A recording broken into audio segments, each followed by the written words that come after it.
So, yeah, Ali, another season, another year, 2024. What makes indoors so important to you, though? For indoors, for me, I mean, a lot of people they used to say I was an indoor specialist, which is crazy now with all these like 7.7s rolling around, and like my PB is 780. But I think I feel like I can improve on that 780 time. And like I said like earlier, it's all about me reaching the potential that I feel like I can reach before leaving this sport. So I have a few goals left for indoor, and it's always good for me to capitalize because I know my finish is there, and the middle area can be shaky sometimes, and I feel like indoor helps me with the hurdles like 2 through 4.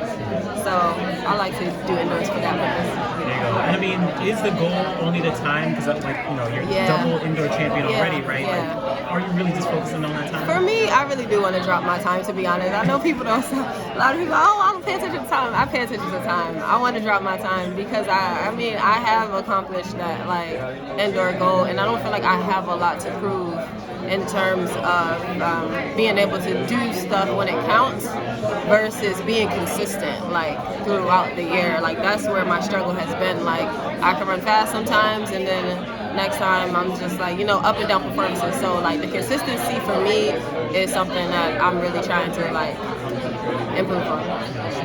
And so, speaking of that consistency, right, you've been super consistent through your career, both indoors and out, right? Let's not forget you were Olympic medalist, you were world champion, all that, right? But I'm curious how you dealt with setbacks and how you've been able to bounce back, right? Like, even like 2023, you had arguably your greatest season in terms of like time, but then of course you had some setbacks. How do you kind of bounce back from those? I think that those setbacks is what's keeping me in the sport, if I'm being honest. I mean, I've read and I've seen a lot of people get bored just kind of like beating their own records or being on top. But for me, when those setbacks happen, it just reignites the fire or that feeling. Like you don't have to second guess, like, do I love this? Like, like I know why I'm here. Like I know I'm still passionate. So the setbacks, like every single time they happen, it just reminds me of the small things that I didn't do that I need to do moving forward. And that's how I think that I've been able to improve throughout the years.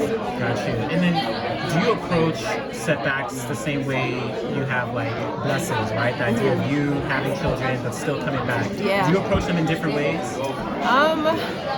Not really. Like I try to, similar ways when it comes to compartmentalizing and just like leaving things where they are. The minute, like in 2022, I fell on the track, complete shock. The minute I got up, I was like, that really happened, and like it's over. Like it's over. Like I just had to come to terms with it, quick, move forward. So I think the same thing, like with children and everything.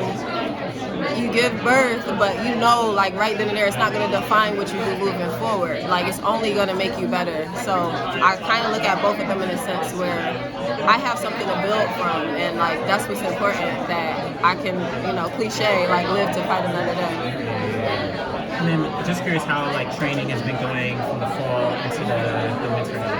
It's been really good. I've been able to build up a lot off of last year, and I haven't had any injuries to date, so that's good. Typically, I have some little knickknacks, but I have a solid foundation from last year, so I'm really confident going into this year. And then just last question, like I know you've changed coaches a couple of times over these couple of years.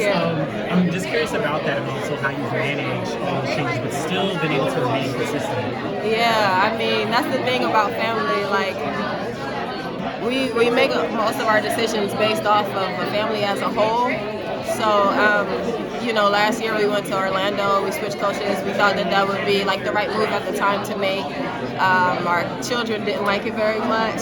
It was too much to pull them away from their friends, and then we kind of like in the middle of the year just trying to dump them into a new school. Like everything was very hard logistically. So I think just getting back to some familiarity for the Olympic year was something that we felt like was the right thing to do, and so far so good. I mean, as long as the children are happy, we happy, we're not tired, so yeah, it's all good. Well, really proud, excited for tomorrow, and excited for the whole year. The plan is to go to World Indoors? We'll see. I'm hoping to not talk about times again, but run fast here and then go from there and see, because USA's is next week. So I only want to go if I'm gonna kill it. There you go. Thanks so much.